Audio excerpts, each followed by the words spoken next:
has a correct record. Agreed. Thank you. Item 4 is a summary list of actions, actions outstanding and completed. Those are to be found on pages 61 to 104 of the agenda. Is everybody happy to note that list of actions? Noted. That's very helpful, and thank you very much. That brings us straight on to the next item on the agenda, which is item 5, which is electric vehicle charging. And so I am now going to introduce our guests, who are very welcome, and we're very pleased that you've been able to join us this morning. And we have Lily Matson, who is the Director of Transport Strategy at Transport for London. Thank you for coming, Lily. We have Oliver Lord, who is the Senior Policy and Programme Officer, Brackets Air Quality, at the GLA. You're very welcome, Oliver. Air quality in every time. Oh, and particularly welcome this week when we discover that the first time in 10 years we're in the third week of January and we're not in breach of the EU limits for dirty particles and dirty gases, which is very welcome, particularly in Putney, I can tell you. We have Gary Thornton, who is the Senior Marketing Manager from Zipcar. Thank you for joining us, Gary. And we also have Kate Hinton, who is partly here from Zipcar, but also works with some of the other car clubs as well. So thank you very much for both coming. And I believe we're going to also be joined, although she's not with us yet, by Caroline Watson, who is from the C40s City group, and she is the Network Manager for Low Emission Vehicles, although not quite with us at this point. Okay, so we have, as usual, a series of questions which we want to put to you on a range of areas relating to how prepared we are and how well we're moving forward into this new electric future. And the first questions come from me and is about strategy. And I'd like to start with TfL and GLA, so that's Lily and Oliver. And that's what role do you see electric vehicles playing in the future of London? And I'll start with you, Lily, if I may. Thank you, and good morning to the committee. I think we see electric vehicles playing a very, very significant role in future in London. But that should be seen within the context of the Mayor's transport strategy, which is obviously out in draft, and thank you for your comments on that, which foresees a shift in travel behaviour to one where we're seeing around 80% of our journeys by sustainable and active modes. Therefore, working towards that goal, we would actually see a reduction in actual use of cars in London, which would equate to around 3 million less journeys a day by car by 2041 than they are currently, and a reduction in actual number of vehicles. However, there will still be vehicles that are essential both for private use, but also in particular for taxis and for commercial use. And therefore, that's where cleaner vehicles is absolutely central to the strategy. It's based around achieving two main goals. The first is obviously to clean up London's toxic air, and we are making progress, but cleaner vehicles is an essential part of that work, both in our own fleets, but also in terms of helping Londoners buy and run cleaner vehicles. And the second is obviously in terms of tackling carbon, because we have an ambition of being a zero carbon city by 2050. So it's not just about air pollution, it's also about reducing our carbon footprint, and therefore a move to more efficient vehicles, or vehicles electric powered and ultimately generated electricity from renewables is part of that transition. So as part of our strategy, it's an essential part. In sum, you see the greater use of electric vehicles benefiting Londoners, not just in terms of improving air quality, but also helping us achieve our ambition to be zero carbon by 2050. Yes, that's correct. And are there any other benefits that you can think of, or those are the two main ones? Well, from a transport strategy point of view, those are the main ones. There are wider benefits, which I'm sure we'll touch on, both obviously in terms of developing new markets for new industries, changing the way that we actually use our vehicles, because if this results in an increased use of, for example, car clubs or more shared ownership, we're reducing our dependence on having to pay for cars. So there's a number of other tangible benefits. But the centre of our strategy is about achieving this growth in sustainable and active travel, and it's underpinned by that being supported by clean transport, clean vehicles, basically. So if I could just take you back to, in the outset, you talked about the ambition that more of the journey should be made sustainably and cleanly. And I think the headline has been from TfL that we should be making 80% of our journeys on foot, on bicycle or by public transport. So how does the idea of the electric vehicle fit together with that? I mean, you talked about 3 million less journeys. You didn't actually talk about the actual reduction in vehicles, or is that something that we're not able to give a figure to? There is a figure, and that's set out within the evidence base for the MTS. I can't remember exactly what it is. I think it's around 200,000, but we can obviously write to you with that figure. But the strategy is set against the context of London growing, and the expectation that it would grow to a population of around 10 million by the 2030s. So without other factors at play, you would naturally expect that there would be an increase in car use because the population is growing. What this strategy is aiming to do is accommodate that growth and challenge that direction of travel in terms of car use by reducing it, by making the other alternatives of terms of active travel and use of public transport more attractive. They themselves, public transport needs to be clean and not contributing to our air pollution problems or our carbon problems. So that's why we've got a programme in terms of cleaning up buses, etc. But the overall aim is that there will be a reduction so that in future, whereas we have around 36% of journeys made by cars currently, that would be reduced to around 20%. And that will include, that 20% includes journeys by taxis, by other motorised vehicles, etc. So that's quite an ambitious change then. And last week's Transport Committee, we heard from a number of people about why it's difficult to increase the take-up of cycling. On the other hand, we've also recently heard from Lord Winston that implementing cycle superhighways has created more congestion. Now, there are obvious sides of that debate about increasing take-up of cycling. Looking at the electric vehicle, though, what do you see as the barriers to increasing that share of cars from being, as they are now, a fairly small number of hybrid and purely electric vehicles and getting it up to the levels that the Mayor might wish to see and certainly now government is saying that we need to see? There are a lot of barriers, and Ollie and I can expand on those. So, having said that, though, London has a higher proportion of electric and clean vehicle ownership than other parts of the UK. There's around 12,000 electric or plug-in vehicles within London. That's around 10%, I think, of the national representation, and we have around 20% of the charging facilities nationally as well within the capital.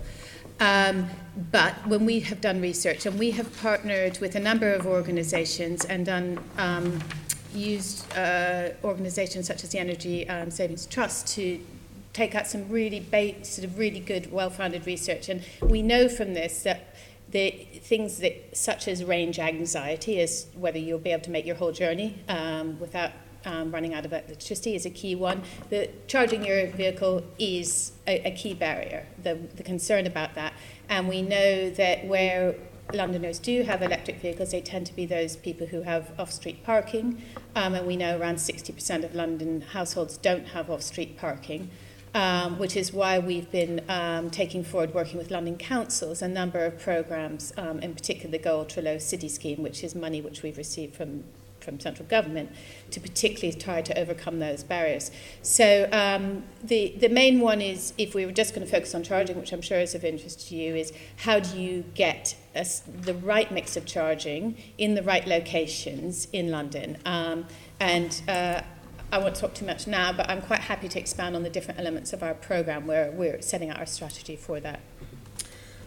Well, just before we get perhaps into more of that detail, perhaps I can ask Oliver to join in then as well, because I think tackling these barriers and moving on from 12,000 electric vehicles, I don't know how many ordinary vehicles there are on the roads that aren't either hybrid or electric, but it's going to be a huge number more than 12,000, obviously.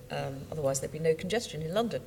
What do you see as the main barriers to improving take-up? Well, I entirely agree with Lily on the infrastructure side of it, which we'll get into. And I think also over time, it's been the upfront cost of acquiring these vehicles as well, which is why we've got incentives in place such as the congestion charge discount, which allows electric vehicles to travel for free in the central area, and also incentives in place for those vehicles that have a higher cost, such as taxis. The Mayor's put in place the decommissioning scheme, but also working with government on a national taxi grant as well. So I think in addition to range anxiety, also having convenient access to the infrastructure, as well as having infrastructure spread out across the capital, and also the high upfront cost, I would say they're predominantly the main issues when it comes to encouraging people to get these vehicles. So I think it's the point to move on then to talking about the charging infrastructure. And obviously we've got the different types of chargers, the rapid, the fast, and then the sort of slow trickle charge. How do you see that charging infrastructure being built out across London? How would you, let's say, imagine how it might look in 10 years' time? How would that be? Or you can give me 5 years' time if you think it's going to be more quickly. And I'll start with Lily and then move on to Oliver. Thank you. So London's actually led the way in some cases over the last 5 years in terms of developing the Source London network and really sort of putting out a charging network, albeit an evolutionary one, which would allow those who are interested in getting an electric vehicle to purchase one. In 2015, we published the Ultra-Low Emission Vehicle Delivery Plan, which set out all the understanding that we had from research then about how we had to target the provision of charging infrastructure. And as you said, it sort of falls into a menu of sort of three main types. Rapids, largely aimed at people driving commercial vehicles or people with sort of what you call high-duty cycles, such as taxi drivers. Destination charging, represented by the Polar network or the Source London network. And then residential charging, which back in 2015 there was really very little of, and now we have the Go Ultra-Low City scheme. So if we're looking forward, and I think I would choose a shorter term horizon, like the next 5 years, because one thing I would say is that this is a landscape of considerable uncertainty in terms of not only is the charging infrastructure itself developing, but the vehicles and their range is changing. So that you're trying to guess the requirements in terms of demands or estimate and analyse that against a number of factors which are changing. On the charging related to rapids, our most recent research, which we've been talking about, we have an initial target of around 300, and our more recent research suggested that it's a higher level of around 700 over the period to 2021-22 that we would be needing to develop. And that's why we've been sort of putting in place and looking at our program for rapids to see how that can accelerate towards that target, which I'm largely confident we've now got the right model to do. On the destination... It's interesting because you're able to give us the numbers there. Are you able to give us some idea of the location? One of the things that's happened where we've talked about the congestion zone and then the ultra-low emission zone, we've talked a lot about the centre of London. Now, clearly, if we're talking about take-up of electric vehicles, then are you looking at those 300 to 700 points being spread out across the whole of the centre, or are you looking at something more widely so that there might be areas where people go to charge, not necessarily in the centre? Yes, indeed. So we published earlier, or last year, some electric vehicle charging guidance, which presented the best research that we had to date on where charging infrastructure would be required in London. And it's that research and guidance which helps inform our approach. So in terms of the rapids, they aren't just required in central London, because if you imagine taxi drivers don't live necessarily in central London, so they may need to charge up near to home, or they may be operating in other areas. And also we need to make part of that network available to commercial vehicles, and we want, the low emission zone operates across the whole of London, and we want the cleanest possible commercial vehicle operations across the whole of the capital. So there is a high density of cab use, if you like, in central London, so it's important there's a network there, but it also needs to extend across the city. Just to finish on the other 2 points, so on destination charging, which represented by Source London and Polar, that's largely being taken forward by private operators now. They're finding a market there for them to develop and expand that. That's really exciting. So the third area where we're really giving our attention is to residential charging, and I've been working with Oliver and representatives at London councils on the Go Ultra Low City scheme, which is aiming to look at new and innovative ways of getting residential charging deployed by the boroughs. And we have funding for around 2,000 residential charge points. And we can go into detail, if you like, on that project. But one thing to note on that is residential charging is probably farthest from market because it's quite dispersed. The demand is currently quite low, so it's not necessarily attractive to the private industry to take up that. So we're seeing a particular barrier and role for ourselves to try to help pump prime that, and we're looking particularly to national government to help fund that, to ensure that Londoners can make that transition. Can I bring you in then, Oliver, on those points as well? So how do you see that infrastructure developing? Thank you, Chair. I would add to, I would agree with Lily on the targets especially. I think we've got to be careful because I think as it currently stands, we're effectively frontier planning and we're having to industrialise and think about the longer term rollout of infrastructure at scale at the same time as delivering sufficient infrastructure in the short term so actually people have the confidence to start switching to these vehicles. Because ultimately this is in fact a revolution we're going to see in the switch to electric vehicles, but it's not necessarily going to happen overnight. And we have to move incrementally. I think the most important thing we've done at this stage is secured sufficient seed funding to get the infrastructure network underway. We've also put in place demanding targets and policies, and what that is now doing is driving investment into the capital. So I think Lily was modest in the achievement on the rapid charge network so far, in that we've actually got 5 international suppliers signed up to a framework to start investing in this infrastructure. They're paying for the kit, they're paying to install it, they're paying to operate it, and crucially from the council's perspective, maintain it as well.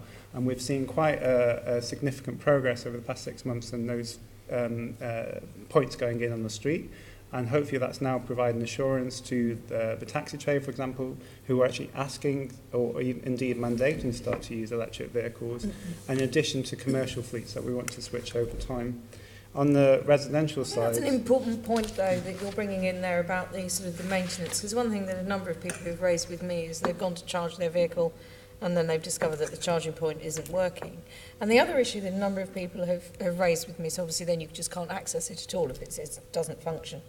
And the other thing is about the cost and paying for the charging as well.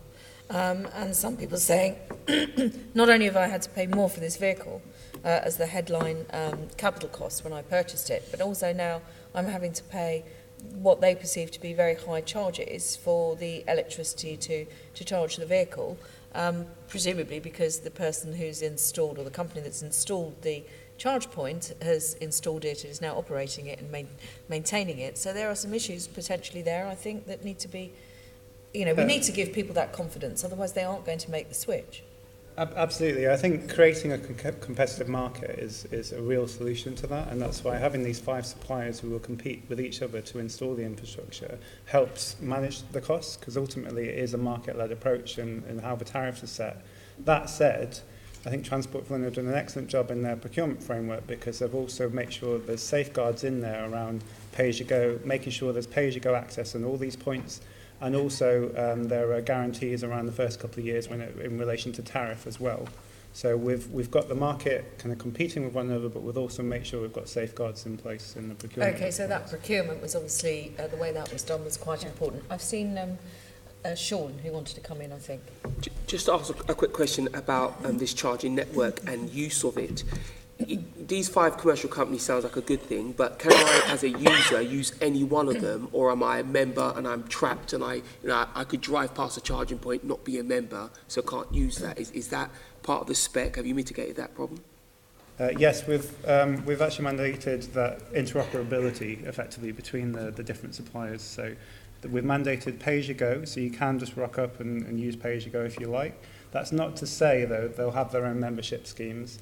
I think if you were a clever supplier, you might start to target who your audience might be for your network, and you'll start to incentivize particular types of drivers. For example, you might see one of the suppliers coming out and targeting the taxi trade specifically, or the private hire trade, or in fact small businesses. So I think both of those things will play, but we wanted to make sure that, yes, it's not going to be an exclusive network in West London and one in East London.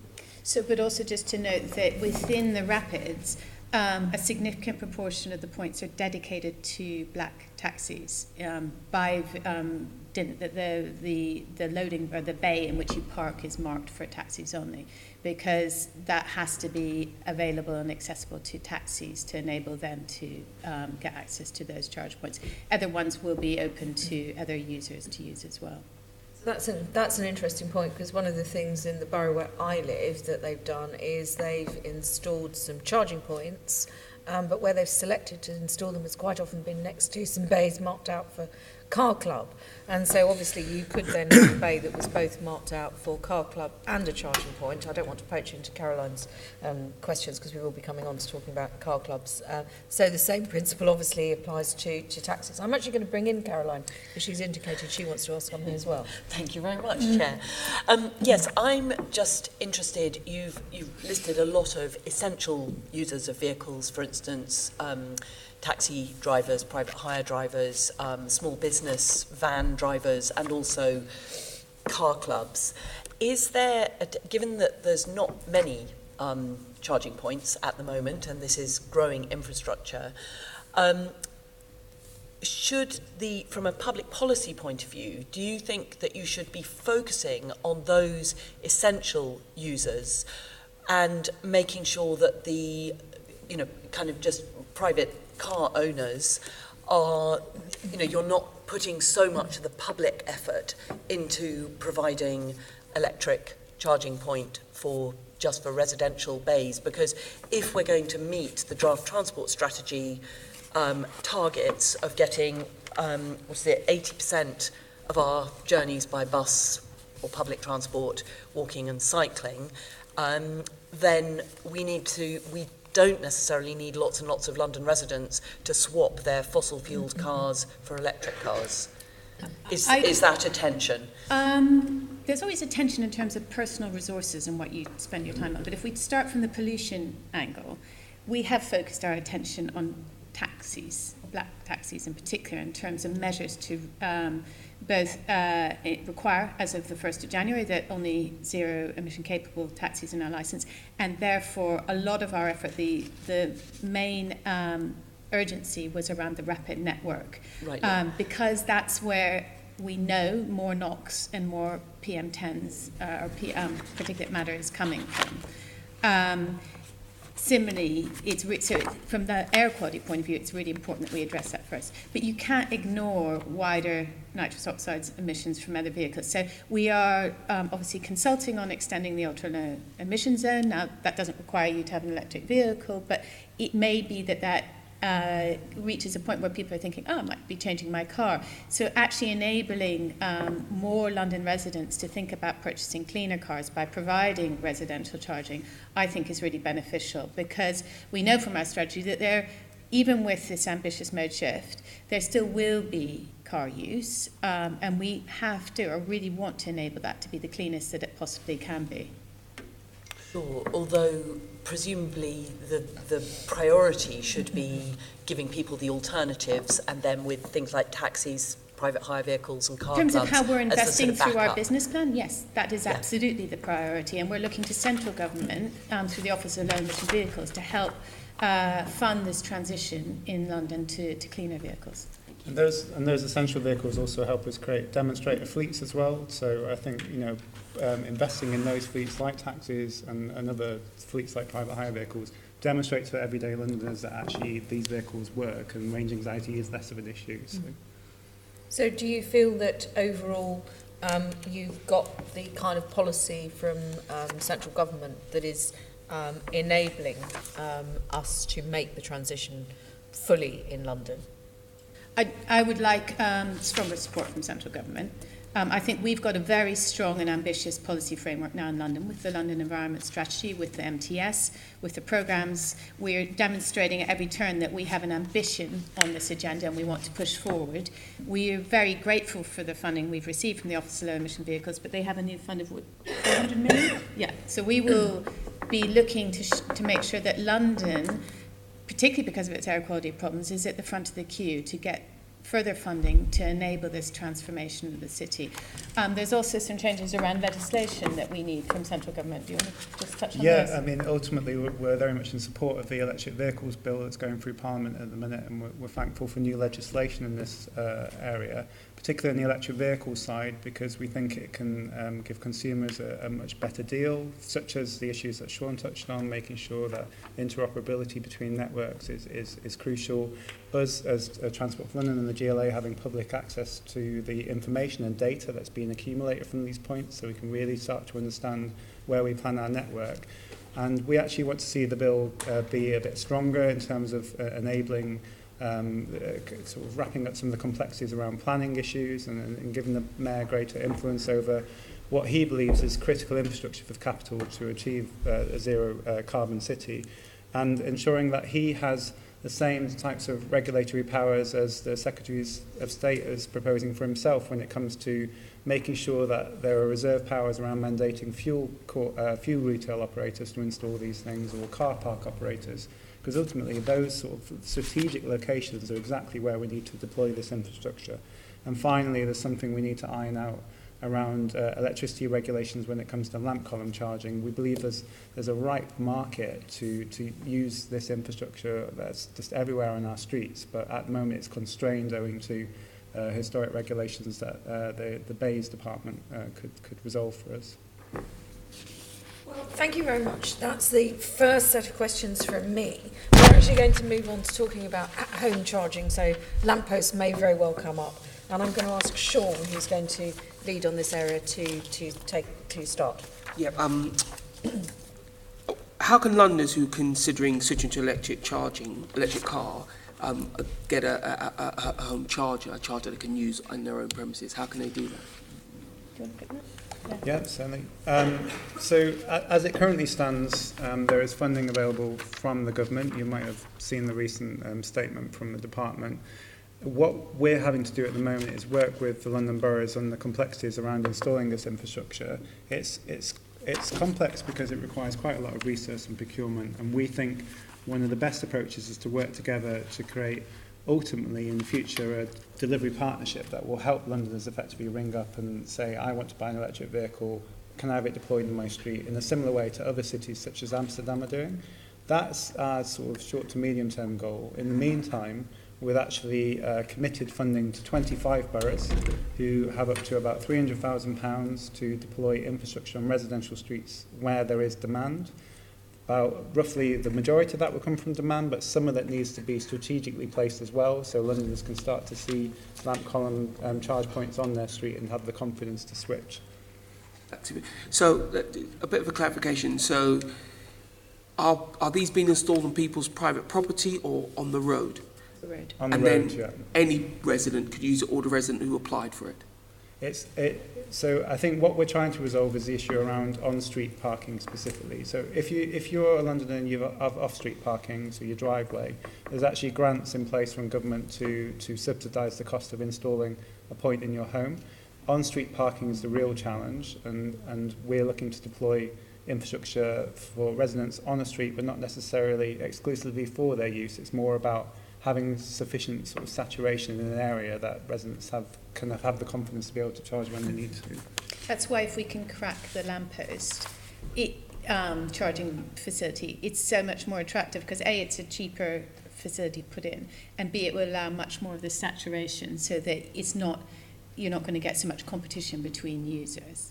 This is the tipping point, isn't it, to bring people in. So what are the other challenges about this on-street parking? Because if we're heading to a sort of electric future, there's going to have to be an awful lot of charging, even if we do have this dramatic mode shift. There's going to have to be an awful lot of moving over to electric vehicles.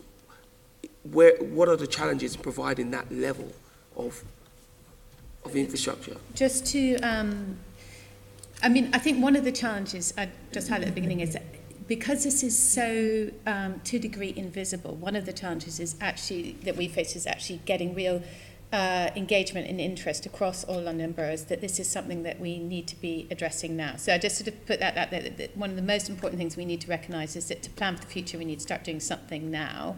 And it has been difficult to raise this up the agenda and say this is actually an infrastructure requirement we need.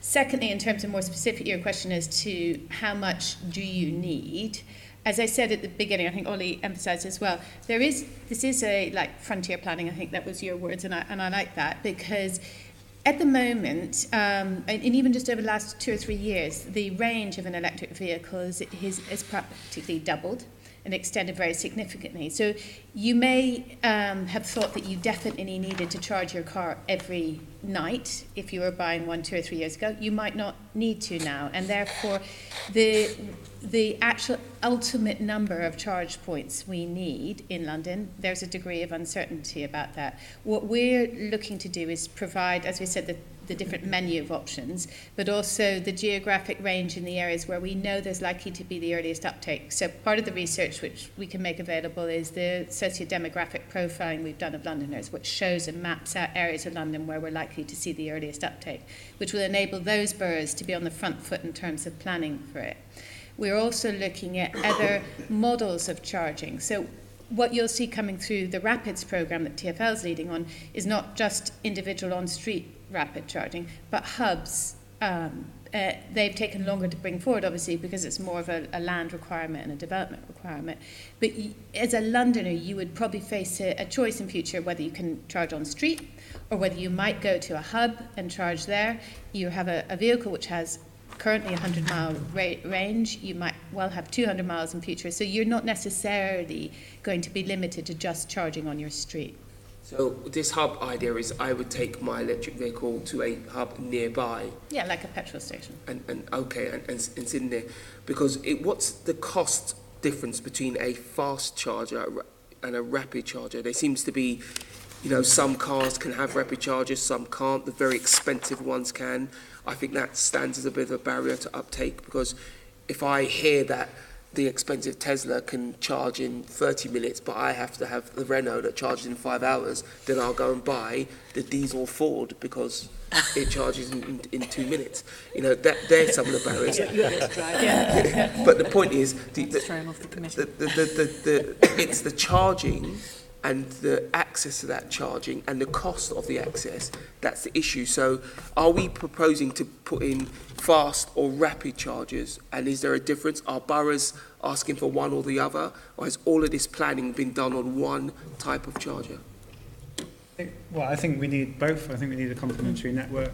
I think boroughs need to sign up to a vision of a strategic deployment of a rapid charging network, so you can top up whenever you need. So essential vehicles, which we talked about, can continue their daily, do whatever they want to do with their business and not have to worry about it. I think we also need infrastructure at home, on the street, for Londoners to charge slowly, overnight, cheaper. But I think it's interesting when you look at all the different reports coming out from different industry perspectives. So, for example, National Grid's report was actually talking about, well, is domestic charging actually in the long-term interest of consumers, or is it more going to be these super hubs spread out across the city where you can charge your car in 4 minutes? But it goes back to that issue of sort of frontier planning. Where's the technology going? What will the range of my vehicle be in about 5 years' time? How often do I use that vehicle as well? I mean, most Londoners use their car, I think, is it around under about 4 kilometres is the average a day? Yeah. So actually, if you add up the range of your vehicle, how often will you actually need to charge that vehicle? Yeah. Do you want to charge it every night at home, or do you actually just once a week want to nip down to one of these rapid charge points or a hub? And that's really what we're having to toy with at the moment. But from our perspective, to make sure everyone's reassured and there's confidence right now, we need both infrastructure going in, and then over time we'll start to diverge perhaps and think about which approach we want to take. In terms of the challenges that you mentioned for domestic, I'll just make a point around that. I think the challenge we've got there is firstly opening up a market for infrastructure. I mentioned the issue we've got with the regulation, which I can give you more detail on outside of this committee. But also it's about having to subsidise that investment, because could you imagine being an investor for domestic charge points? Where in London which street shall I choose to start investing this technology on, and guarantee that people are going to start buying electric vehicles? We're having to toy with the whole of the capital, so that's effectively what we're having to do at the minute, is pump prime some money into it so that actually we can give greater assurance And that's also what the government are going to be doing with their £200 million match fund with £200 million from private investment, to make sure that they've kind of got that business case ready for the next few years whilst we wait for this revolution to happen. I do wonder whether there's some lessons we can learn from the car clubs when we come onto that section, because they must have gone through exactly the same discussion about, well, where do you put a car club bay when we don't know how many people in that particular street or area are going to want to sign up for a car club.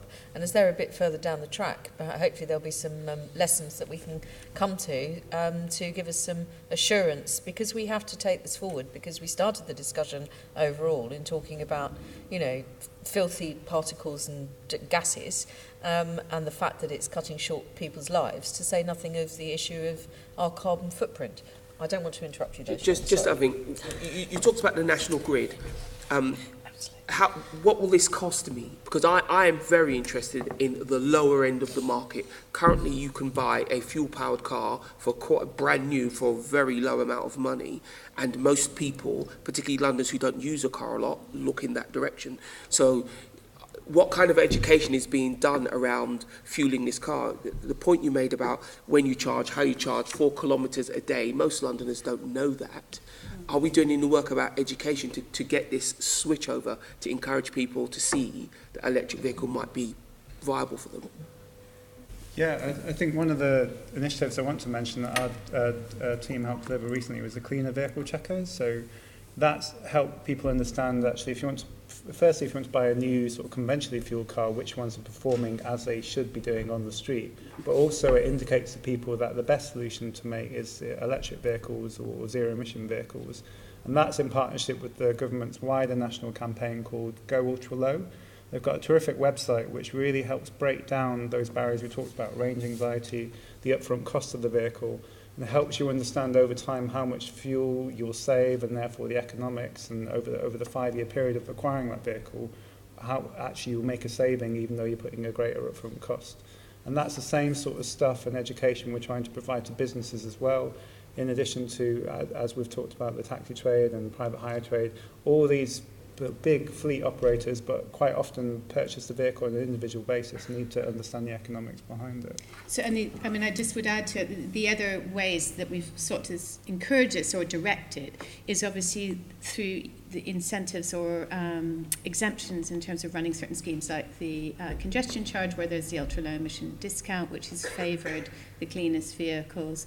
And it's a tool that you could use in future to further favour electric vehicles, sending a signal to anyone who does need to drive in London that that's the kind of vehicle that they could go for, and they would receive a financial discount, obviously, in terms of their congestion charge for that. We've also worked with the car clubs to develop the Car Club Coalition strategy, which was about setting a target for electric vehicles within the car club fleet, basically, and helping to sort of promote the importance of that. And just to sort of move away slightly from it, how is, when we provide this infrastructure and you have a dedicated charge point, how are the boroughs reacting to the loss of that parking space? In many boroughs, I used to live in Kensington, Chelsea, there was more cars than there were parking spaces. If you started giving them away, you'd probably get a mutiny from the residents. So how are people mitigating that tension? Well, I think it's a good question. It's effectively why we're very excited about, we talked earlier about saturation point and lamp column technology, where you don't actually have to put in a dedicated space in a residential area, because we totally understand the friction at a local level. I think from a rapid charge point perspective, I think we do need dedicated spaces for them, and we need boroughs to sort of join in that network in a much greater scale than they are doing at the moment. But I think on the residential side, the only way we'll actually crack that nut and that friction is just being able to deploy it at scale at a cheaper cost. But I just think it is worth, the strategies that we've published, they aren't, you might say, oh, well, they're just paper strategies, but they imply a real commitment to this agenda from City Hall, from TfL, to seriously addressing these issues of air pollution and carbon in London. And we'll use vehicles like our guidance on local implementation plans and our conversations with the boroughs to really emphasise that the deployment and introduction of charging on street is something that they really need to seriously consider, because obviously they manage 95% of the road network. and they've been very key partners in the Go Ultra Low City scheme at the London Council's level, and we really need to make this a much more London-wide movement across all the boroughs. Surely most of TfL's roads aren't appropriate for any kind of... We're actually, that is the case in many cases, but actually we've really led the way in terms of introducing rapid charging on our network. You can go down Southwark Street and there's a rapid charger that's just been introduced there. And it's actually worth going and have a look at if you're interested in it. We have identified as many bays as we possibly can, and a lot of the rapid charging is actually going on to the TLRN, because we found that we wanted to lead the way, we had to show the way, and we are doing it, and that's where the charging is going now. I understand that, and it's good that TfL are making an effort, but ultimately, the scale that we're talking about, because you talked about, I think, 12,000 EVs in London. How many cars are there in London, roughly?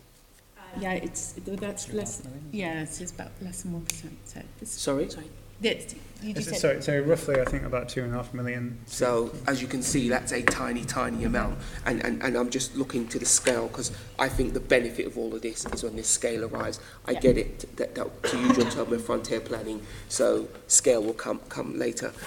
So last question. Is there any other city that's provided infrastructure charging at any sort of scale, any decent scale?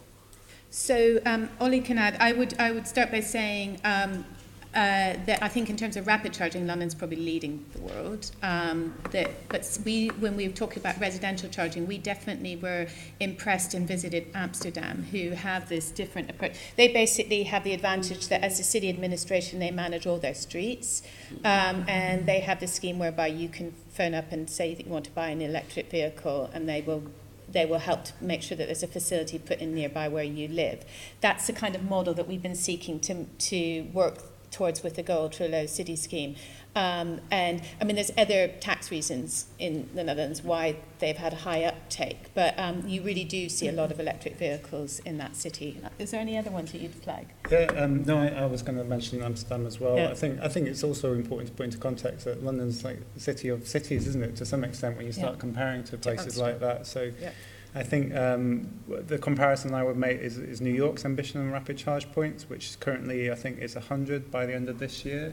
And we're currently up to around a total of 90 in the city, and we want many more than that. So I think on the rapid side, like Lily says, we're doing pretty well when it comes to comparison to other cities. But in terms of aspiration, Amsterdam is a fantastic model for its residents, because what that model does is not about just using public subsidy, scattering infrastructure everywhere, and then just waiting for the demand to come. It's kind of demand-led as well. So you're a resident, you'll call up, you'll say, I want an electric charge point near my home. They'll say, well, actually, there's about 5 points near your home, and from the data we have, they're being utilised about half the time.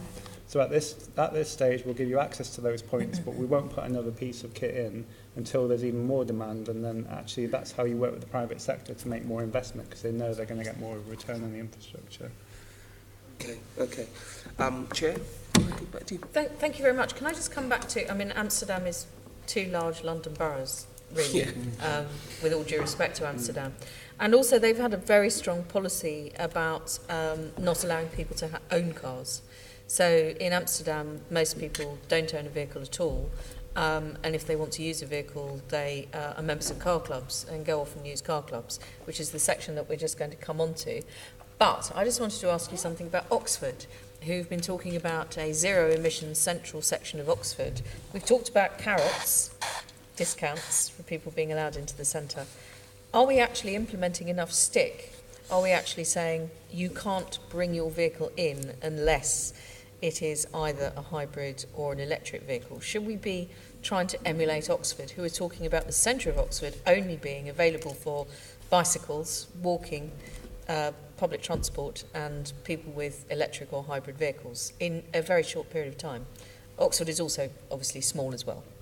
I think the ambition is there in the Mayor's Transport Strategy and the London Environment Strategy, actually, to take us forward in that way, and it talks about developing zero emission zones in London, and we are doing that thinking now. We already have some really ambitious programmes to improve air quality, with the ultra low emission zone coming in central London now a year early in 2019, so just over a year away, consulting on expanding that. That is taking Londoners in the direction of cleaner vehicles, and it's a natural next step to start thinking about zero emission zones. And we would encourage boroughs to also be thinking about it, many boroughs, as you said, equivalent size of Oxford, to be thinking about it around some of their town centres. I'm very happy to have those conversations with them about how to do that.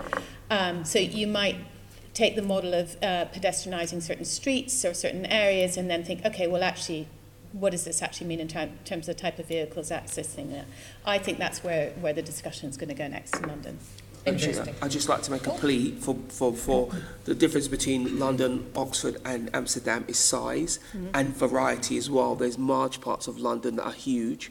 Car ownership is an unfortunate necessary thing. It'd be interesting to see how particular boroughs would react to the idea that they provide a stick to stop their residents moving around in that way, given that cross-borough transport is poor. Into the centre is great, across the borough is poor, and this, I'm trying to encourage us to avoid zone 1 thinking. These things work in zone 1, they don't work in 4, 5 and definitely not 6. If I could just add to that, I think ironically we've also got our own Oxford zero emission zone coming up very soon, Oxford Street, and we've also got some boroughs trialling very soon ultra low emission vehicle only streets as well. So, I mean, again, that's zone 1 and 2, that's City and Hackney, but when you look at some of the interventions elsewhere in the city when it comes to cycling, for example, and the previous mayor's programme of Mini Hollands, you actually walk around those areas and it's more sort of zero emission zone as well as cycling, and I think that's ultimately where It's great, but everyone can afford a bike. Very few people can afford an EV or electric car at this point. So forcing me to ride my bike, I'm a cyclist, I'm up for that. Forcing me to change my car, slightly different thing. Anyway, very interesting, because you seem to be saying very much hand in hand with the boroughs, and if they're looking at an ultra-low emission zone, then it would be something that would be hand in hand with them. I'm going to move on to Caroline. I'm sure the contribution now from our colleagues around car clubs is going to speak very much to this whole agenda of modal shift. Indeed, and Sean, I think maybe we should be trying to find you a car club point near where you live, so you can see how easy it is to move around without actually owning a car yourself. Yes, car clubs. Whether, we know that I think it's most cars that are privately owned in London are used about 5% of the time and spend 95% of the time stored on the street. So car clubs, and I should declare I'm a Zip car club member, and use your cars occasionally. It provides people with that convenience that Sean is keen on, and the ability to, and if your bicycle isn't strong enough to move such items. So yes, so car clubs could be part of this carrot that actually helps people reduce the number of cars that are actually privately owned in London. But what do you think are the best ways that car clubs can contribute to electrifying London's car fleet? Awesome question. Thanks to the committee for the opportunity to contribute. I think this is a hot topic, not only for the city, but also for our sector. In terms of the best ways we can contribute, first of all, I'd like to say thanks to Lillian and Ollie, because a lot of the challenges that we have to overcome are those that we have experience over, and I think we can actually be a critical actor to overcome some of those challenges. So I think on Sean's point, and to Ollie's as well, how do we drive confidence in making a switch from traditional internal combustion engines to EVs? How do we grow demand in those areas so we can help to start to define where do we need the network and where do we need the infrastructure to go, and also to deliver change now? Actually, how do we drive modal shift now? I think these are three things which car clubs and car sharing actually inherently deliver, and we do that in perhaps the first thing to talk about is that modal shift. So encouraging more car club adoption drives more Londoners into sustainable forms and active forms of transport. So Car Club members are 30% more likely to be using public transport, to cycle and to walk than the average Londoner. So just by becoming a Zip Car member, we're already driving change.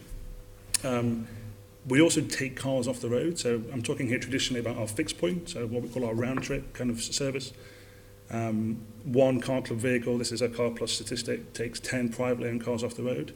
So we're able to deliver a reduction in the number of cars on the road, and then that helps with some of our congestion challenges. And then finally, we also operate a far more efficient fleet in terms of emissions. So not only do we drive fewer cars on the road, fewer miles driven, more active transport, but the vehicles which are on the road also emit less emissions than the average car on the streets of London. So we also attack air quality. So I think they're the kind of key opportunities that car sharing has inherently, particularly around driving adoption of electric sharing. I think the big challenge that's already been discussed here is the economic viability of the average Londoner being able to use an electric car. They are expensive. We know this. It's very expensive for us to buy and operate the actual vehicles themselves, and to secure dedicated bays with electric charging is also extremely expensive. So in terms of what we're able to bring is a democratization and accessibility to electric vehicles. And without that, I think it's very difficult to envisage a future where we see quick shift from traditional ICE engines to electric vehicles. And then that's where we can be that carrot, we can be that enabler, which actually drives the change we need, to establishes the market and helps grow wider adoption. I think you'd like to add on that? Yeah, just to build upon that, I think the one thing that car clubs can do is the accessibility point. So in terms of the fleet that we already operate, they are pretty much, in terms of EV vehicles, they're pretty much charged out at the same rate as our normal vehicles. And we've had fantastic take-up rates in terms of the use of those vehicles, which is fantastic from a technology and people being used to using them, but also the fact that they can actually afford to access them immediately rather than having to save up for a long time to pay for the extra cost of an EV vehicle. So I think the cost aspect can be very easily addressed by car clubs. It's also the kind of being able to accelerate them into the vehicle fleet itself. We'd love to be able to expand the fleet much more rapidly, and want to do that very, very soon.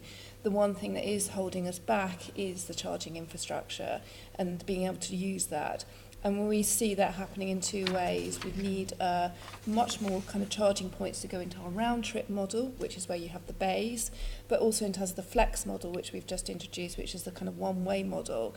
And we can see very soon rapidly expanding that fleet into electric vehicles, and use of rapid charging points will be a key part of that. But I think it's something that can be done really quickly, and I think compare that to the car manufacturers who've got targets for 2040 for their fleets.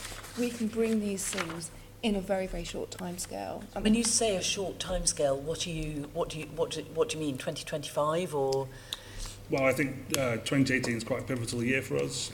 We launched our floating service, Zipcar Flex, last year, across 8 London boroughs now, with more to follow. And our ambition there is to introduce a significant number of pure EVs into that floating fleet. And ultimately, you know, I don't think we have a problem sharing this. Our ambition is to make that fleet 100% electric.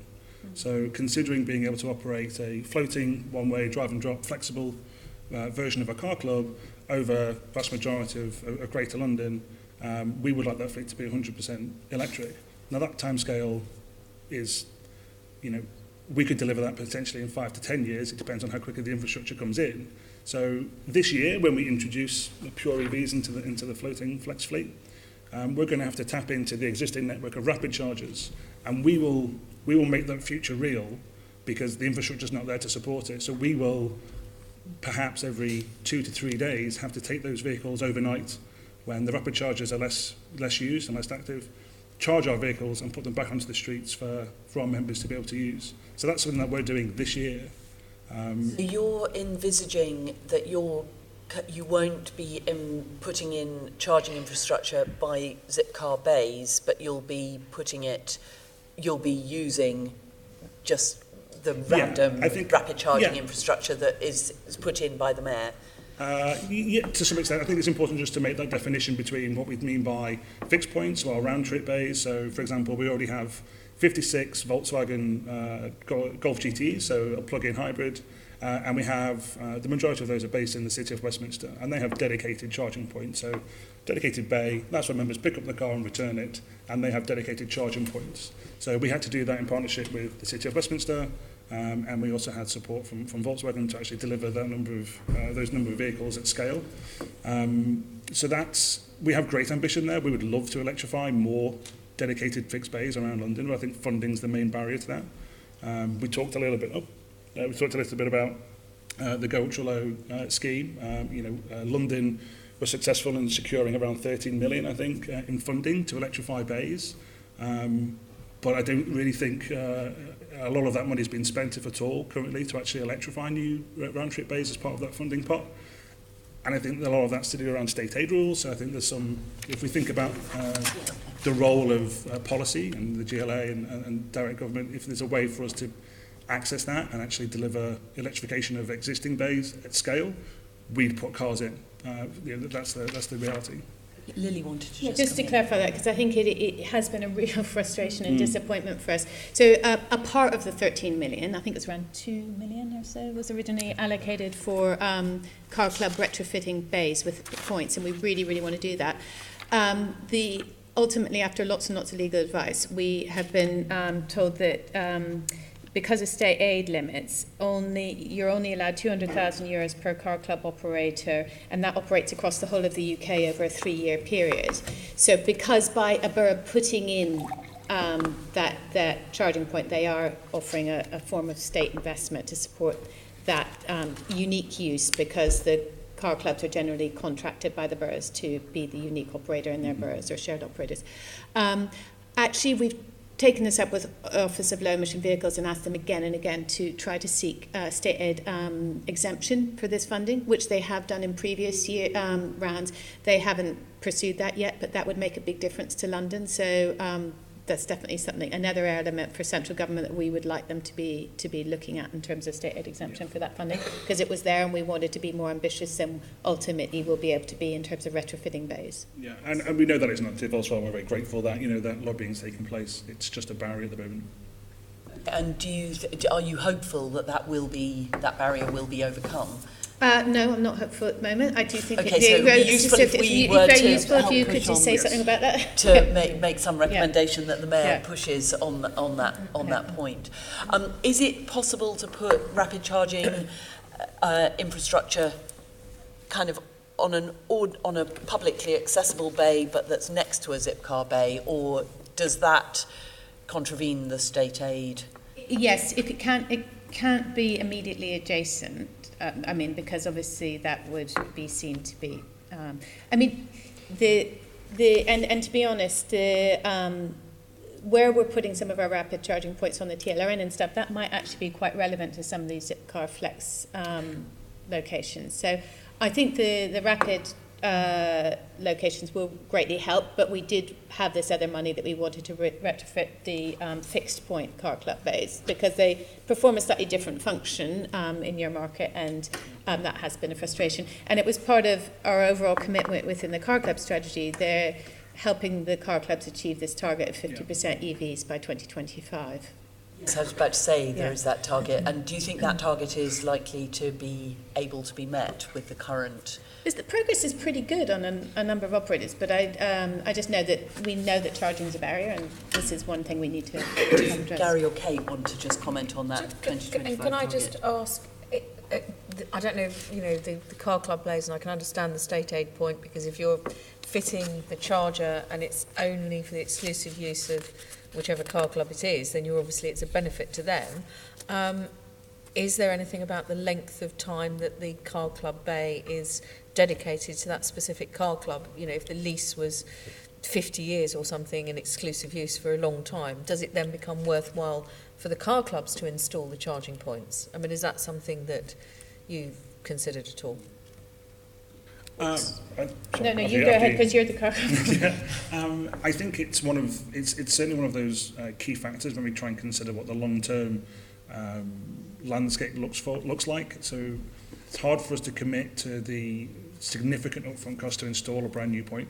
because we don't know how long that bay is going to be ours. How long do your deal with a borough, how long is that typically? So, for example, with the City of Westminster, it's typically 2 to 3 years. Really? That brief? Yeah, so it's quite short-termist. And some councils, some borough councils don't necessarily contract to specific periods. So, You've not yet managed to get to the point where you've persuaded a local authority that any car club has said, if you give us a 10-year lease or even a 15-year lease, will help with expanding the number of the electric vehicles in our fleet dramatically because we've got a longer time. What for UK? I mean, I'm not aware of that. I think it's probably a point we need to come back to you on, but I think the more important point is that I think in terms of the way in which we see the investment lying is that we're making investment into the vehicles and we're offering them up at a very, very competitive rate in terms of the members' access to them. So we're already taking a hit with the cost of the vehicles itself. So therefore then also invest in the infrastructure as well, I think wouldn't work from a business model point of view in terms of being able to give our customers the kind of basically those vehicles at the same cost as a normal vehicle. For you, the ideal is that there's the rules on state aid are kind of put to one side so that there can be public investment in infrastructure charging so that you can offer clean electric vehicles for people who are using car clubs and probably giving up their own cars and generally contributing to the public good of fewer cars on the road. Exactly. Yeah, exactly. Sorry. Just before I let Kate speak, our members want these vehicles. There's tremendous affinity from our membership, and I'm sure that's shared across the operators. That once they've tried pure EV driving, 90% of our members, when we survey them directly after that trip, say they want us to provide more. And the reality is it's very difficult, particularly in the round trip space, if we can't electrify more bays. However, I think it's interesting to share with the committee that people's perception, members' perception of electric vehicles should that they should be cheaper to use. So when members look at a car, they go, I don't want to pay, why am I paying the same per hour rate on this electric vehicle than, say, a Ford Focus? It doesn't compute for the average user. They think that EV should be cheaper to use because there's no the fuel they think is free. When the reality is the upfront costs of us actually operating these vehicles, buying them and leasing them, is significantly higher than a traditional combustion engine. So for us, we're having to price them, like Kate says, very competitively to make sure that we can drive adoption. So the opportunity for us to, from an economic perspective, it's quite difficult. It's challenging for us to drive usage without making the price more competitive than it should be. Sorry, Ollie. Yeah, I just wanted to very briefly say this level of ambition is exactly what we want to hear from fleet operators, and it's exactly what's driving the investment in the rapid charging network. So because we've got this framework in place, if you've got a fleet operator saying we're prepared to go electric very quickly, the suppliers of the framework of the rapid charge points will start delivering those, so long as we can find sufficient place across the capital to meet the flexi need. On the back-to-base charge points, which we're having difficulty with state aid, you can understand our frustration because of the ambition. But I think we welcome recommendations from the committee on how we can kind of circumnavigate that. And you can understand that if there are new car club bays going in the future, then perhaps if they're competitively tendered, there might be a way around that. But that's going to be sort of gradually over time, and the frustration we've got at the minute is converting existing bays. Can I just ask again to Gary and Kate, if you had longer deals in terms of your bays with a local authority, might the math start to add up for you to put, I don't know how much it costs to put an electric charging point in, but might it start to add up for you to make a contribution towards those fixed points for fixed bays if you knew that you had 10, 15, 20 years? I think the potential must be there. I think we'll have to come back to the committee on that and actually go do some sums, because it's not something which I've been explicitly involved in. And typically, we only know the reality which we've been presented by councils up until this point. The competitive tenders exist all the time. We're currently going through one with the City of Westminster. And their timeframes, their kind of timeframes for these sorts of deals are typically quite short. I think the political reality of It's a particularly hot topic, like Sean said. Replacing residential spaces with car club only spaces is a hot topic, and we think about kind of dedicating electric points. We have experience of overcoming that. You need to make sure you get your message out and make sure that local residents know that by replacing this one space, up to 60 of your local neighbours could actually be sharing one vehicle, and actually it's going to, long term, it should reduce the demand on parking on your street. It's a hard message to sell. Let's not kid ourselves, but we have experience in doing that, and hopefully with EV we can bring some of that experience to bear as well. I think anyone who goes to an area where car clubs are flourishing, they can, you see people giving up their cars, right. And so.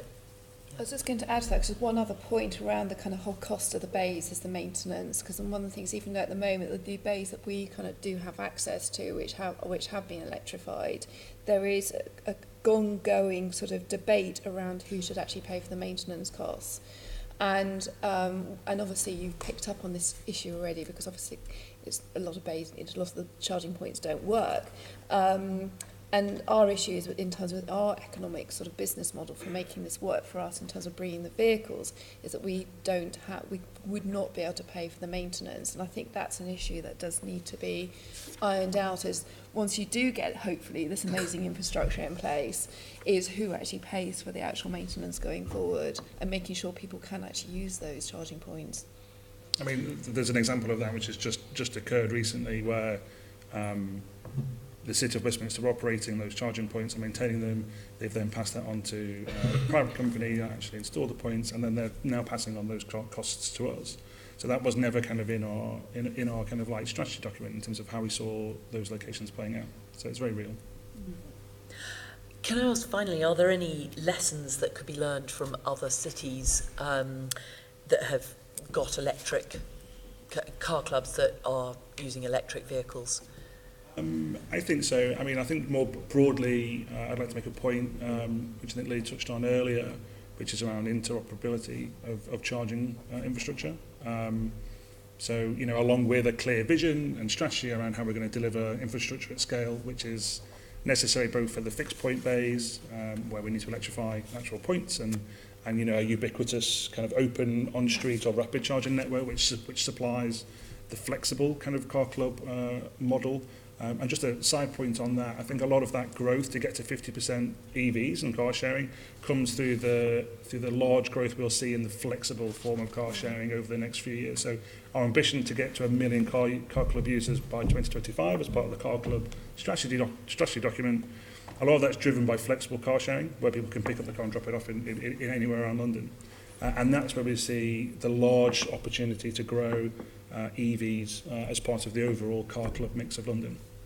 We're back onto interoperability. I think it's essential. I think it's mandated in German law that when you put in charging points, regardless of which charging company you're a subscriber of, you can use any of the charging points for your car. And I think we need to have that kind of openness when we're assessing what does London need. And I know Ollie was saying for the most part that's kind of in place, but I think it needs to be enshrined in that vision, because if you have charging operators which also then potentially might want to put in their own car club and that they're using their own bays which they provide the charging infrastructure for to put their own cars in, then that might be a backdoor to accessing and ring fencing part of the network for their own kind of commercial use. So obviously, from Zipcar's perspective, but also from speaking on behalf of Londoners who might want to own their cars, knowing that regardless of what fob I have, which allows me to access a charging point, I can use any that's on the kind of open network. I think that's essential for driving adoption, and that's something which we can learn from Germany as a country rather than one city. So effectively what you seem to be saying is that you might join a specific club and that might give you particular benefits and access to certain vehicles, a bit like having a loyalty card with a supermarket, but that actually shouldn't prevent you from shopping in any supermarket or using other charging points just because you're a member of a specific car club. Quite right. I don't think it's in Zipcar's future to operate our own charging network, but if a charging network or a large multinational wanted to do that and actually just put some electric cars into their spaces, you could see that that would be a barrier for another operator to come and use that space. So yeah, it's a bit like if I've got my Tesco club card, I want to go and spend in Sainsbury's and collect points as well. Thank you very much. Now we're going to move on to another group of vehicles which we've already touched on earlier on, which is the ubiquitous black taxi. And obviously, if we are now suggesting that anyone replacing their taxi, which we are, has to now purchase an electric, zero-emission capable taxi, then we have to provide a network of charging points for cabbies to be able to use. And I'm now going to ask David to lead this group of questions. David. Thank you, Chair. Right, good morning. And I'm going to mainly direct my questions to Lily from TfL because I'm talking about the black cabs. We've talked about it a little bit before, but my first question to you is a general one. How will the Mayor ensure that there are enough charging points for the black cab trade as they move on to being zero emission capable according to the Mayor's plan? So hopefully I've sort of outlined some of the approach, which has been based first on research, and that research was involved direct feedback and input from cab drivers themselves in terms of their average mileage and their areas of use. That allowed us, having that research, to shape the initial programme, which has the ambition of having initially it had the ambition of having 150 by the end of 2018. I think we'll exceed that number now because, as I mentioned, further research that we subsequently did suggested we needed a higher level of deployment over the next few years. So, as Ollie's mentioned, we thought first of all, we did market research to say to charging providers, in terms of rapids for this market, what are the barriers that you face in coming into the market? And it wasn't for them that they didn't see a commercial interest in there. They struggled with access to the right sites and to the upgrades to the electricity network. So we've been using the money that we receive from the Office of Low Emission Vehicles to tackle those barriers. And that's why it's quite an innovative approach. We now have this commercial framework on which we have these 5 providers. We offer to them batches of ready to cook, if you like, sites that we have used our access and funding to make ready. And those sites are not only governed by what's available and what the boroughs are willing to make available, but also informed by that research as to where we know strategically, whether it's central London, on radial routes coming into London, key parts of outer London, where we need charge points. And now it's really exciting because we're really seeing that network beginning to take place. Just over the last couple of months, the number of rapid charge points is shot up. So I think we're at the beginning of this month, 64 charge points. It's likely to go to 70, 75 by the end of the month. 66, there you go, just as I was thinking, yeah. So it's really very rapid now. So it took a while to get all of those different parts of the jigsaw puzzle to come together, but it is coming together now. We've been doing ongoing conversations, obviously, with the taxi trade over this period. And it's no secret that 12 months ago they were like, "Come on, where are the charge points?" Now they have been pleased by the progress, and those charge points are there, ready for the zero emission cabs. Okay, great. So you're saying 66 perhaps by the end of the month, 150 perhaps more by the end of this year, 300 by the end of 2020, perhaps more. And you did mention earlier 700 perhaps by the end of 2022. Yeah, that's what. So there's a range within this world of uncertainty. There's a range. Yeah. Yeah. Okay. So our research would suggest it could be as much as 700, and we believe our delivery model is now fit for purpose to be able to reach that ambition. Okay. How many of those rapid charging points are going to be reserved just for black cabs? Yeah, I'm just trying to. Can you remember exact percentage? So currently, Lily's correct. TfL have delivered 66. There are now about 90 in the capital in total, if you take into account some independent providers of rapid charge points. And at present, about 46 of those are currently dedicated to the taxi trade, of which many more will be as we start to roll out the remainder of the year and subsequent years. So at the moment, about half of the 90 total are for black cabs. But is that going to change? I mean, you mentioned, so 2022, 700 from TfL. There'll be more from private providers. But how many of those 700 would be reserved just for black cabs? I don't think we're going to put a number on that just yet. I think the important thing now is to see how the infrastructure we put in is utilised, see the demand from the trade, talk to the suppliers and think about how they want that charge point to be used, and if it's being sufficiently used just by the taxi trade, then let's dedicate it. Is it in the right spot just for the taxi trade? So if you think about, there are sites in London at taxi restaurants, for example, where only taxi drivers can use them anyway, so of course they'll be dedicated. But I think this is about a negotiation with the trade, suppliers, and making sure the network's working for everyone. That's why I'm asking the question, because I know people in the trade are very interested in, what your plans are for specifically for them going forward. So, I mean, that was 2022, but I mean, you talk about the end of this year, there'll be 150. Can you say even by the end of this year that it will remain sort of a 50% will be just for taxis, or are you not sure for this year? 90 was the original target, wasn't it, for taxis? I think so. Yeah. So We can write and confirm, but so in terms of our initial estimates, I think 90 of the 150 was originally earmarked. But this is quite dynamic. We need to, so you can go and see the charge point on Southwark Street. I suspect when you go and see it, there won't be anyone charging in it. And that is a challenge if you're a commercial provider providing that infrastructure. We want these to be used to their max. We want people to be driving on electric if they're driving in London. And so we need to make sure that it wouldn't make any sense, all I'm saying, is to artificially ring fence charge points only for taxis if there are locations where actually they could provide a multi-purpose. And so that's something we need to keep close eye and monitor in relation to their use. The TX5 has only been available since the beginning of this month anyway, so so it's a new thing that was coming into this year.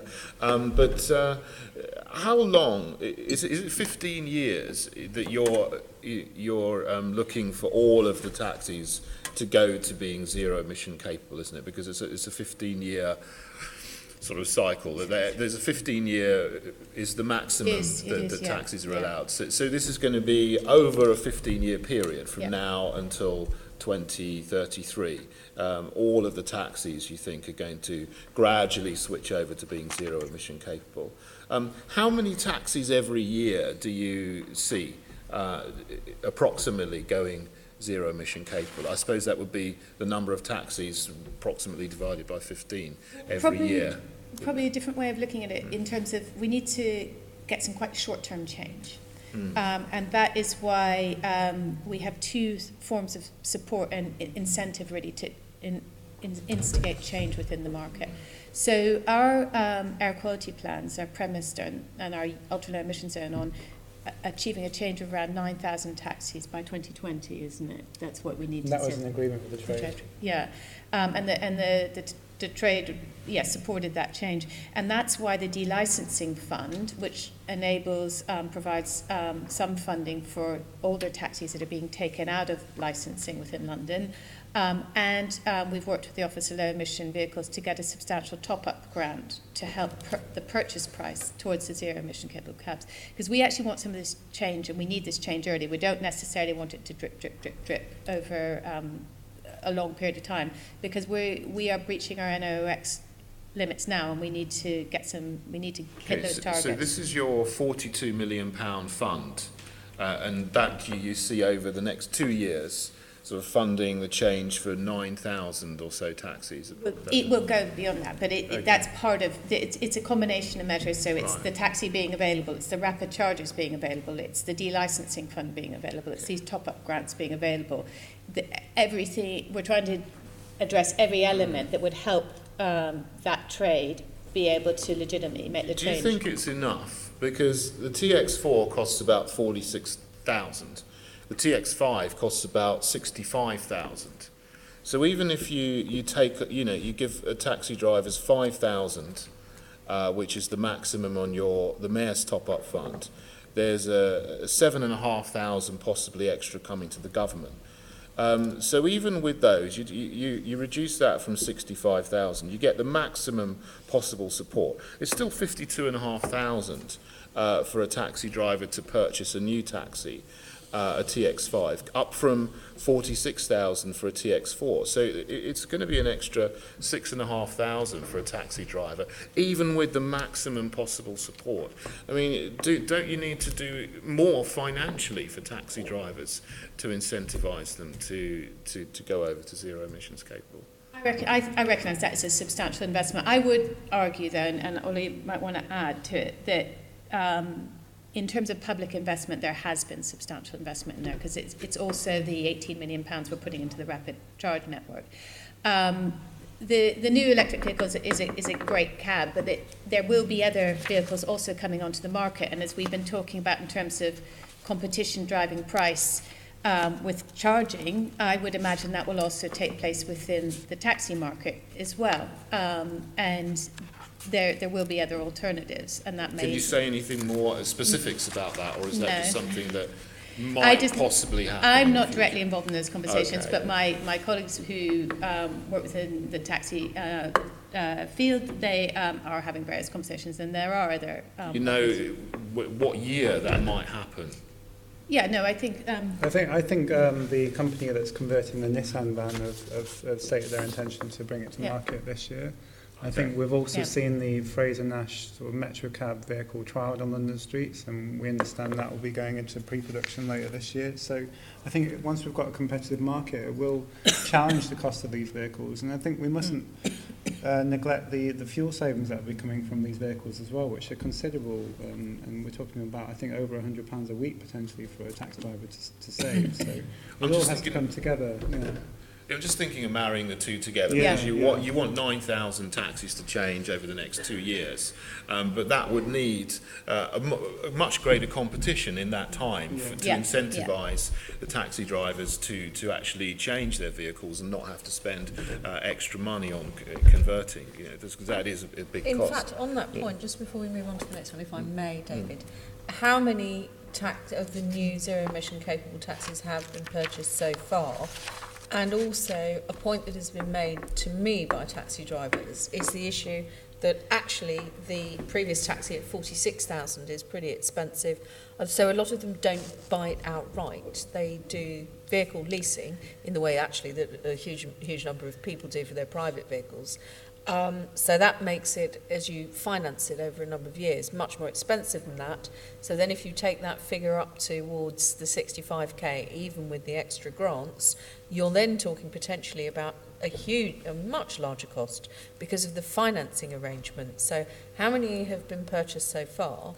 And what about the point about the additional costs that will be added onto the cabbies because of the financing arrangements, rather than, how many of us can actually walk out tomorrow and sign a cheque for 46 or even 55,000?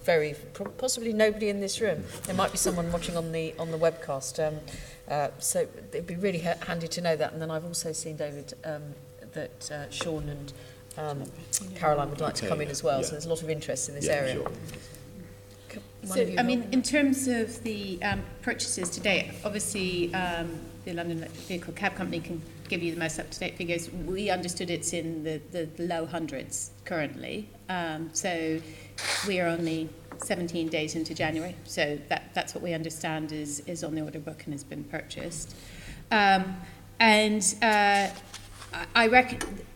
recognise the financial issues you're talking about. Those are real issues.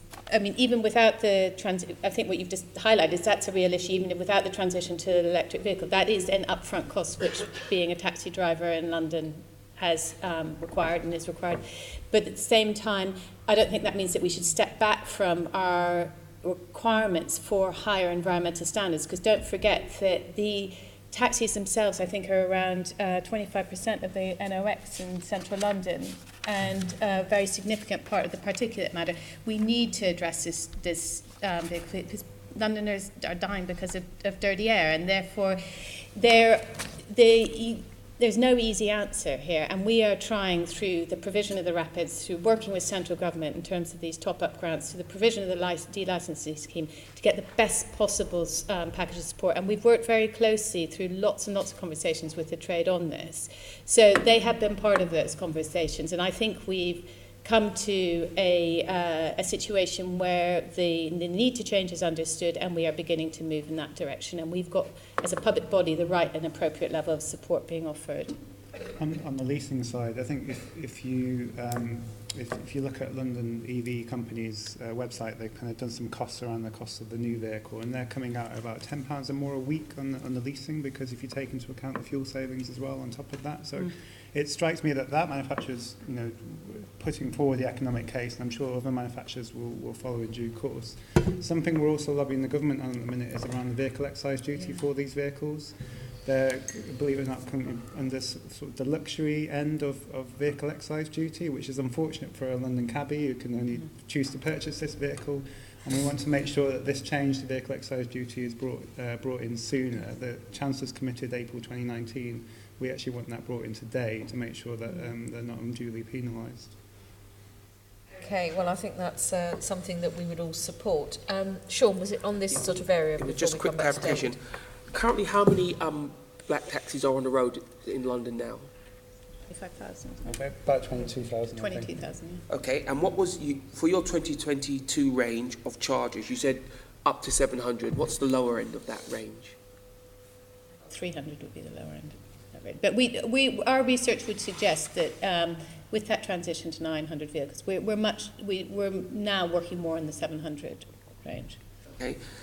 To what extent do you think are all taxi drivers immediately eligible for the maximum discount when they purchase their cab, this new electric cab?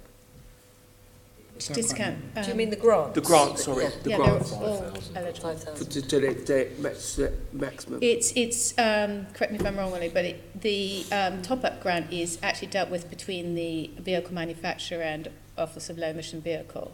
So it's not that they have to stamp it up and then reclaim in arrears. It's all dealt with up front, isn't it, at the point of purchase? Do you believe that 700 rapid chargers will be enough for 9,000 cabs? Yeah. Assuming no change in numbers. That's what our research would suggest. But as I said, that if you look at the history of the last few years in terms of working with the best. This isn't just TfL's, we are commissioning research from across the UK and internationally to try to inform this. And that came back with that revised estimate of around 700. And we will continue to do research in this area and also to monitor use. And if we need to change from that, it's something that we can do within the time period that we need. So this is an area of intense sort of focus, basically, to make sure that... I understand it's an estimate, it's flexible. Yeah. I just say that because if you look at our conversation about car hubs and private uptake, some of these chargers will be used by other users, so that might cut down the amount available to cabs. I just put it out there. I just was interested to know, that's all. Thank you. But also, cabs won't only charge from rapid charge points. I mean, that's part of why you need this mixed menu. They may well charge from some of the destination charge points, or they would charge up overnight. Now, we've looked, as part of the research, at the average trip, average mileage of a taxi driver in London, and over a course of a day, they may need to chop up just once on the assumption that they've charged up overnight. So and that will change as the technology changes. It goes back to our earlier point about the complexity. It's not just like tipping fueling. The one thing, I spoke to a cab driver, he may have this wrong, that's what I'm asking. He worried that he'd have an electric cab, charge up, drive all the way in, and then have to use the EV part, the fuel part, because of the long journey he had in and out of London in the first place. That's why we're putting the rapid charging network. If you live in Essex, which we know from our mapping of that that would be great in terms of the journey in, but then if it's over 100 miles, you might then need to top up. Otherwise, you would be driving. But it's on a Euro 6 engine, isn't it? Yeah, it's on a Euro 6 petrol engine, but I think on average a taxi driver does about 90 miles, including their commute. So, and the range of the LEV company's vehicle is about 70 or 80 miles, as I understand. The Nissan vehicle will be greater than that because it's pure electric. So thinking about the frequency of how they'll top up, whether they'll top up at home, we've got to take all that into account over the coming years. But if there is demand for rapid charging, if taxi drivers are queuing out the door for particular points, suppliers will put it in. Yep. And I think our request to boroughs is to open up space for these charge points on their highway, as much as TfL is doing on its own highway and finding space in their car parks, and also to private landowners. We've got some points going in Kew Park, for example, just off Oxford Street. Fantastic. Heathrow are putting in points. Everyone's there to make this happen, but I think we just need the space and the pace as well. Caroline. Just a quick one on the rapid charging points. In December, I got some responses to some questions on rapid charging points from TfL members' correspondence, and I was told that there were no rapid charge points currently in the City of London and just 3 located in Westminster. Now, is this because those kind of, those boroughs, or if the city counts as a borough, are not amenable to putting in rapid charging points? Or, what's the problem there? Because you would have thought that both Westminster and the city would have rapid charging points. So, 2 things, and Ollie can add.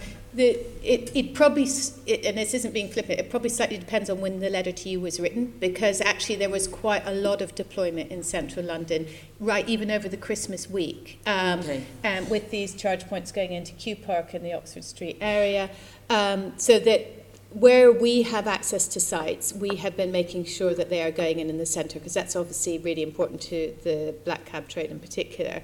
But we have struggled to get on-street locations on borough roads. And because of concerns about the streetscape and concern about the allocation of space to that. And so we need to continue to encourage and work with them to find us locations where they do find it acceptable, because we really do need to have these charge points in the very centre of the city where our air pollution is worst.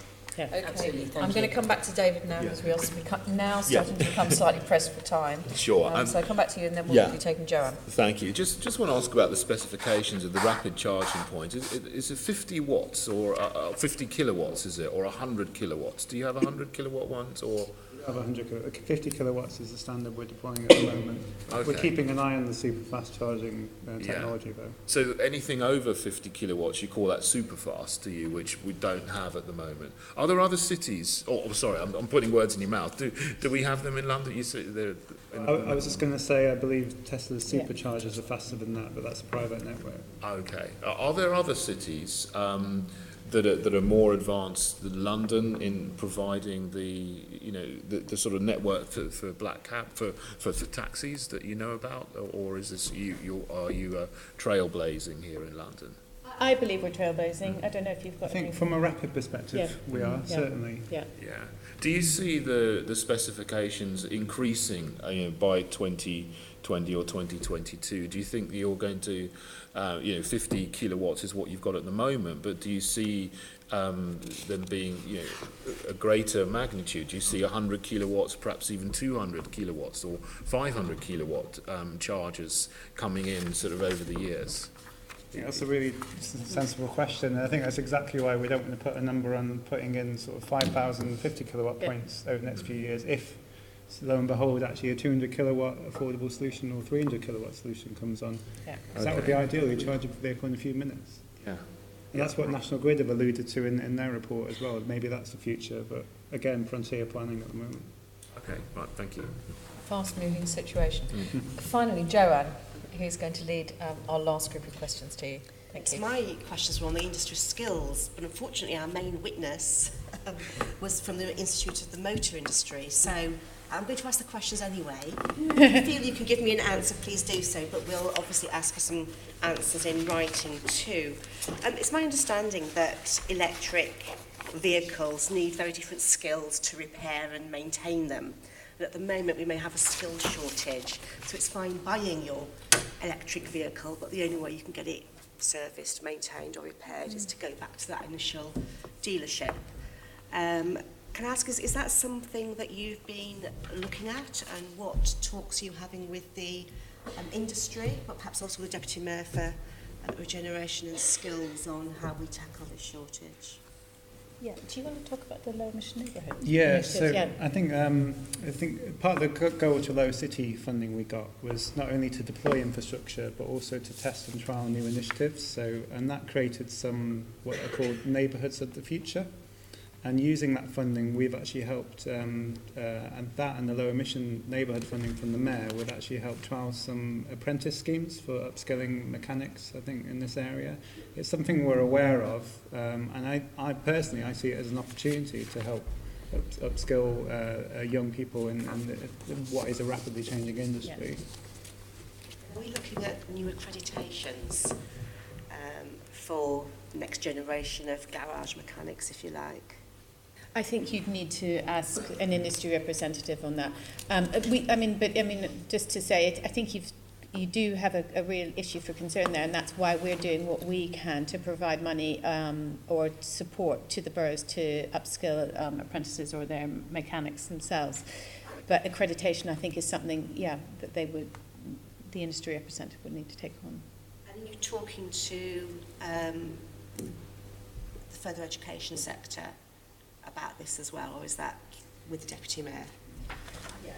We're not talking to the education sector about that. Fine. And can I ask, are you aware of any other countries that are doing this accreditation or upskilling their workforce for this new generation of vehicles?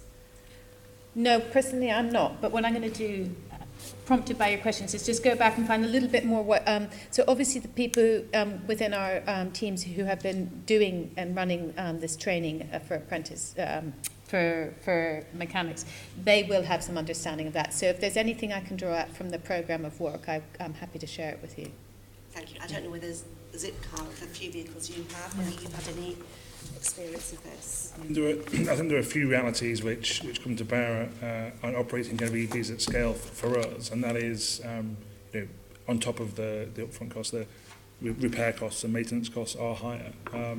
Parts for particular models of EVs are more expensive to replace, purely because the OEMs don't manufacture at scale. You think about the hundreds of thousands of, say, Ford Fiestas or Ford Focus which hit the streets.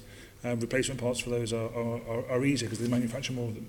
And by the very nature that they don't manufacture and sell the similar kind of numbers of EVs, everything becomes a little bit more expensive, either for a fleet operator or for an end user or a private owner.